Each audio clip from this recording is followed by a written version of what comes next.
the late 19th century. An antique shop. There is Mr. Cave, dusting his stock in his little curio shop on the High Street in the Seven Dials, an unfashionable part of West London. See his stooped shoulders?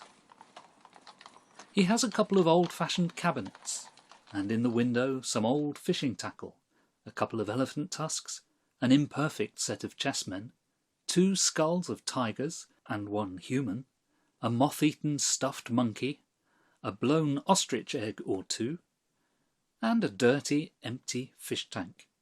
And, at the moment this story begins, a mass of crystal worked into an egg.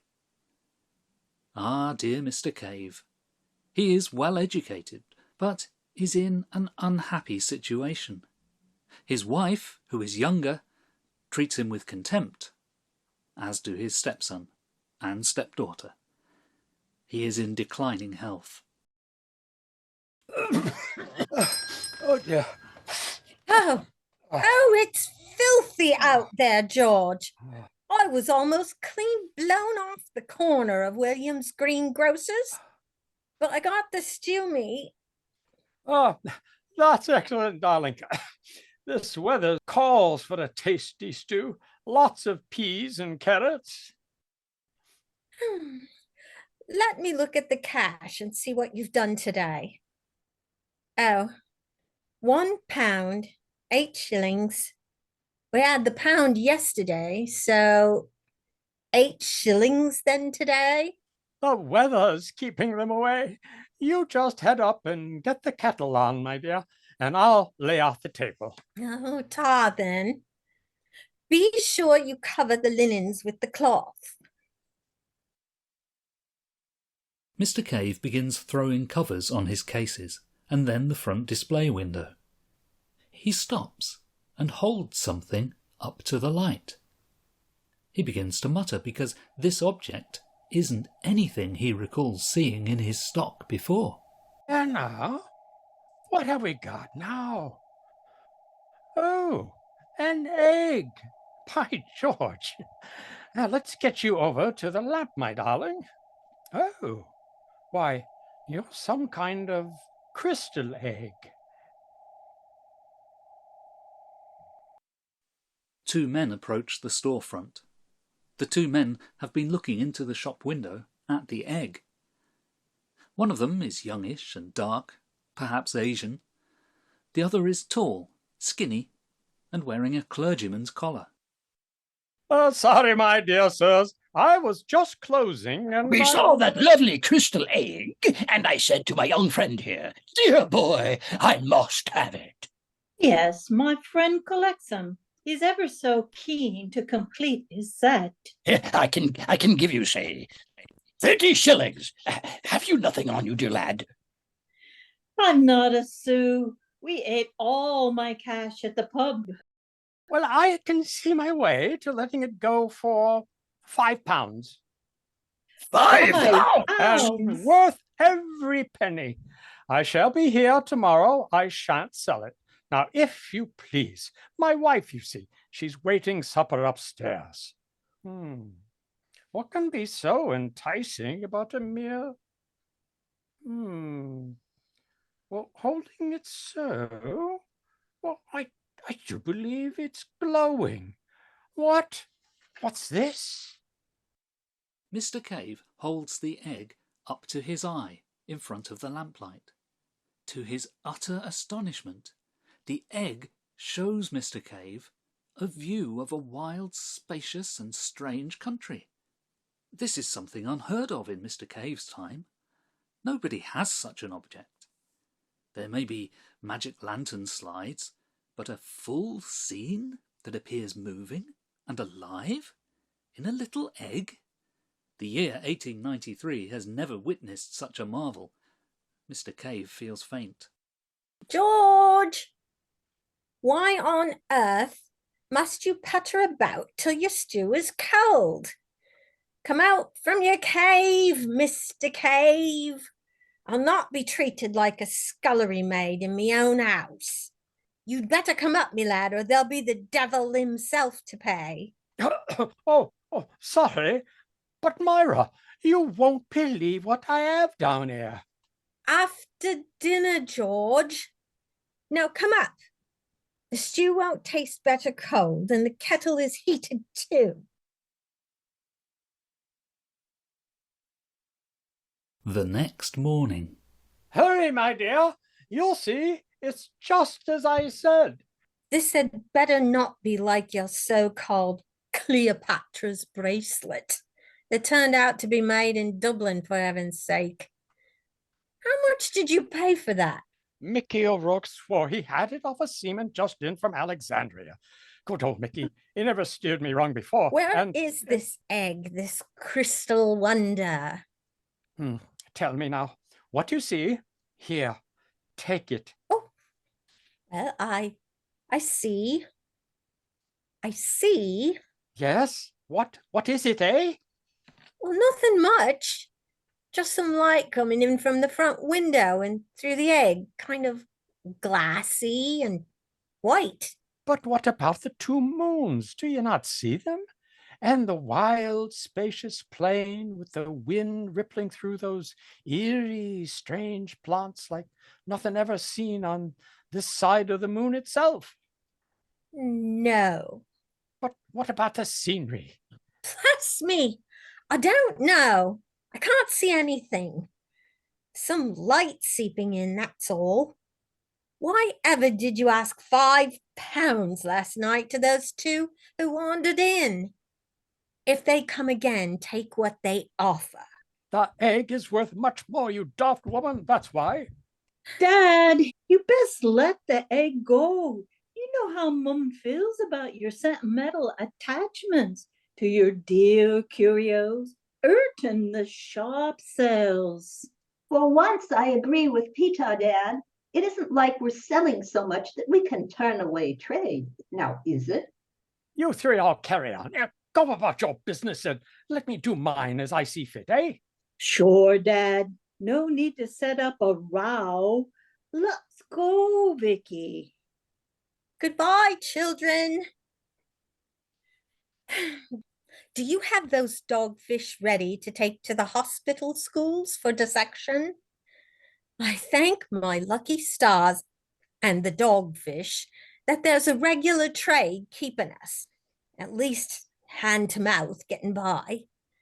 Try to avoid that Simmons, the student's biology proctor, who said your frogs were a bit past it last month. Go to the other one. What was his name? Indeed, I will.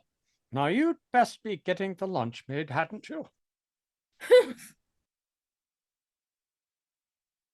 Later that same day, in the storage room at St. Catherine's Teaching Hospital, Mr. Cave sits with Jacoby Wace. Jacoby Wace has a spot in his heart for life's outcasts and oddities. Mr. Cave is one of these isolated figures that he had befriended some years ago. They always stop for a chat when Mr. Cave delivers his dogfish for the biology lab. That's the lot. Do we get the same as last time? No reason why not. The bursar gave me this banknote. Thank you, and have a good day. One more thing. Oh, what's that? I need to store this for a while away from home. Domestic dispute it is. Let me see. It feels like some egg-shaped rock. You're right. It's a crystal egg my wife wants to perfectly give away. I'm having none of it, but you know how Myra gets. She's after me the blessed livelong day to sell it. All right, say no more. Now, I'll just lock it in the cabinet. Indeed. That's a load off my mind, then. I'll be saying goodbye. If you don't mind my saying so, you're looking a bit peaky. I recommend beef tea. Strengthens the heart, your whole system. Thanks very much. I'll make sure that Myra makes some for us. Goodbye, Jacoby. He could be blown over by a light gust of wind. The next morning, Mr. Cave shows the egg to his friend Jacoby, and the latter too sees the little scenes from another world. You see the two moons there, Jacoby? Well, yes, I think those could be moons. Your eyes are better than mine. And there's more. I learned the constellations as a lad. Judging by where they hang in the sky, we may be seeing the first views from Mars. I can see the Bear, the Pleiades, Aldebaran, and Sirius. You see, this planet is in our solar system. What? Yes, why, that makes sense. Yes, it must be. I can't tell you how it delights me to see the vast reddish cliffs, the forests of a deep mossy green and silvery gray beside a wide shining canal. Oh, the buildings! They were exquisite, intricate towers and traceries of a pinkish stone, reflected in a mirror-like expanse of water. I seemed to be looking down from a height, a tower. I also felt I was looking down at the scenery. And those creatures, the big flying ones with their round heads and luminous eyes. And they had huge leathery wings, like bats. By George, one of them came up right to the crystal and eyed me. But there were also some clumsy furred half-bipeds, rather like apes, feeding on the leaves of the mossy silverish trees. One of the flying creatures flew up, grasped onto the egg, and peered at me. I was shocked, up so close. It looked so alert and almost philosophical. That's the word. I saw the rest of them flying Martians buzzing around, so intent on their usual business. What a contrast this one was to them. The thought came to me, hello, are you like me? Not doing what everybody else is and just mooning about? That large face with its intelligent eyes stared at me so curiously, trying to talk almost. That is what it seemed. Just after that, one of the other tentacled creatures caught one of the ape-like creatures in its grasp. But the crystal fades at times, as you know. I saw no farther than this. I'll take the egg and carry it around with me now. No need to keep on hiding it here. Myra is all distracted with the coming holiday preparations. Sometimes the egg is my only, should I say, friend and confidant, strange as the creatures are. You may be right, Cave. If we are different types here, why shouldn't they have odd ones and eccentrics as well? Perhaps at least a few of those Martians are as curious as we are, should the situation be reversed, to get a bird's-eye view of another planet's doing. Lest I forget, before you and your friend the egg go, did you see any more fauna? Absolutely. It may be alive. Something huge and insect-like, but to me it looked metallic. It was a gigantic mechanism marching along. But I looked away, and when I returned to gaze, oh dear, how frustrating. The beast was gone. Oh, look at the time. I must be off. You mind what I said about the beef tea? You still look run down, man. Maybe drink some bone broth, too. You hear? Yes, Mother.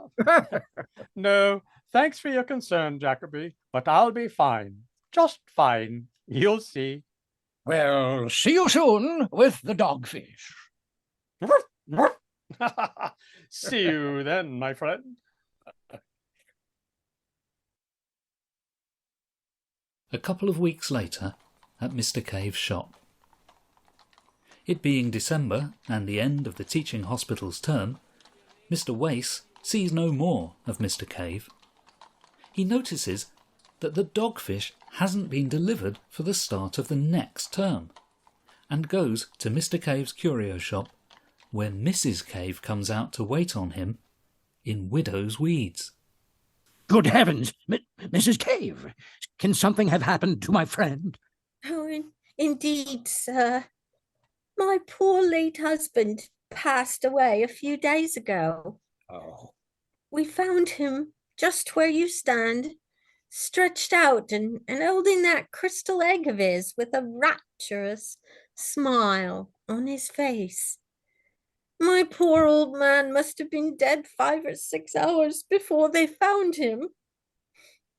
But despite all me grief, praise be to that good man, one of Mr. Cave's old tradesman friends. But over on Great Portland Street, he bought all our stock. What a godsend. I am happy for that at least. Well, my dear, please, do let me know if there is anything I can do, anything at all. You know how long your late husband and I were friends. Call me, stay in touch, and give me the time of the wake. Yes, I shall, sir. And most kind of you. Mr. Wace presses a couple of banknotes into Mrs. Cave's hand and leaves hurriedly, heading for the tradesman's shop in Great Portland Street. A couple of hours later... Hello, sir. My name is Jacoby Wace. I was a friend of the recently deceased Mr. Cave. I have an important question for you. Ah, yes, poor Mr. Cave, quite a shock. He and I had business interests in common. He will be missed, I can tell you that. Now, what is your question? I understand from Mrs. Cave that you kindly purchased his stock. Oh, thank you. I'm sure that is a relief to her. My question is about a particular item, a crystal egg. I am very interested in purchasing it. Oh, the egg. Mighty curious about that egg. I had just brought in the last box of items when almost immediately a man came in and bought it. I am sorry, I can't help you. If I had known it was in such demand, I would have asked more for it. A man? Do you know this man? What is his name? Where does he live? Now, hold on. That's too many questions. I never saw him before. He rushed in, asked about the egg, gave me the money I quoted, and left as quick as he came in. But surely you registered the sale, noting his name. Like I said, he was in and out. I have no record. Now, unless there's anything else, I need to get back to unpacking the rest of the stock. My apologies. But you see, this is of extreme importance. What did he look like? Well, he was tall. I can tell you that. That's really all I recall. Funny that. Seemed as though he didn't want to be seen. Quick as a flash he was. Yes, of course. Well, here is my card. If he should return, please get his name and address and then contact me. Please, I must know. Did he say anything at all? I'll take your card and do as you say. He said nothing. Now, please, excuse me. I have work to do. Sorry. If you learn anything, you know how to contact me. After some days, Wace returns to the tradesman's shop. Has the gentleman returned? Ah, it's you, Mr. Wace. No, he has not. But fortunately, I have come into possession of some lovely marble eggs made in the Orient. I'll just go get them. No, please, don't bother. Here, please look at this picture. Were either of these two men the one who purchased the egg? Now, look carefully. I recognize those two just recently. They were pictured a couple of months ago in the Nature News Journal. It was a story about their adventures in Asia. Well, this tall fellow... No, I am sure of it. Neither of these men came in the shop that day. I am sorry, Mr. Wace. Thank you all the same. Do keep an eye out. You have my card. A few weeks later, at the office of the Daily Chronicle. All right, Mr. Wace, here's the way it will look in print. With the wide border you asked for, take a listen. Offer, buyer for a lost crystal egg, 4 inches high, 3 inches in diameter. The egg has unique telescopic visualization properties. Contact J. Wace at St. Catherine's Hospital, box 770, the 7 dials. How is that, Mr. Wace? Are you sure you want to add that bit about telescopic visualization again? Or do you want to go back to certain properties that make it valuable to the buyer? No, I think we had better articulate the properties. We're getting nowhere, Hattie, beating around the bush. If you don't mind my saying so, I think that one won't get any takers either, but it might do something else. Oh, and what might that be? Convince folks at that teaching hospital that you're a mite barmy. You know, 2 shillings short of a pound. You think so? I swear on me dog Basil's grave, I do think that may happen. Make this the last ad, though it costs us a few pennies. You're doing this for your friend Mr. Cave, but make a clean break of it. I do wonder myself what happened to that crystal egg of old Cave's, but I think you may be right. Thanks so much for the tip. Any time, sir. By the way, over at that News Nature Journal, I learned that those 2 men Cave talked about had been placing similar ads. The clerk there got chatty and told me, can you believe it? He showed me a photo of Canon Parker and his friend, the Prince. Cave had described those 2 who tried to buy his egg perfectly to me. One of the 2 men was this same Prince of Basokoni from Java, and the other was the famous Anglican canon, the Reverend James Parker. But they're having no more luck than I am, it seems. Funny how these things go. Good heavens, the Prince of Basokuni? Well, I never. The world gets smaller each day.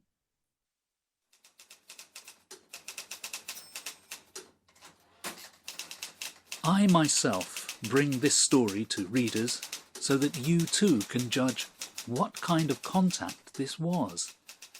I believe that the crystal on the tower on Mars and Mr. Cave's were in rapport in some physical way we cannot yet explain. One more thing. Cave's wife remarked upon his rapturous smile when he died. In those last weeks, Cave simply lived to view his other world, and the Martian who came back to stare at him curiously several times, it seems. Perhaps our own sad world had so let him down that this was his passport to new adventures and new friends. Others may use words like spying and surveillance, but how we take this story to mean depends upon our orientation to life and the universe. For some, whatever is outside is a potential enemy, and for others, a potential friend. We know how Mr. Cave felt, and now we await, as the saying goes, further developments.